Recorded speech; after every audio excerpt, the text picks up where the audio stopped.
Hello, this is Sarah Meehan with Concentrus. Today I bring you a short and sweet tip on account security, specifically related to the password settings that you are able to define within your account. So as an administrator, you can define the security requirements and password settings of your environment, and these are what your users will be forced to follow.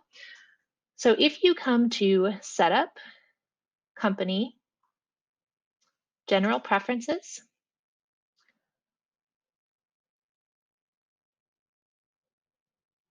on the bottom left side, you'll see a block of a few different fields here, all pertaining to account security. So password policy, this is the content of the password. So this gives you some options around strength and what is required in order to create a password.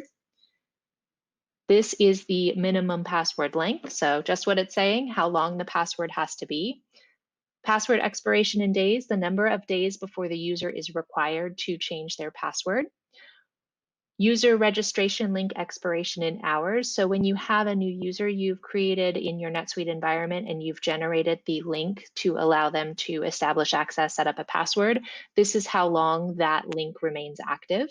And then last but not least, how long idle session timeout in minutes, how long a user can go without touching the system before the environment locks them out. So super simple to set up.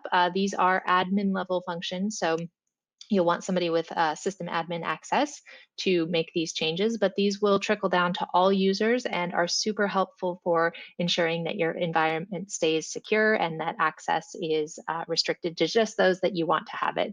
So hopefully you found that helpful. I know it was a quick one, but I think it's very useful, and it's a thing that these options are ones that a lot of people don't realize they have in their environment. So you do have a fair bit of control over the security of passwords in your environment.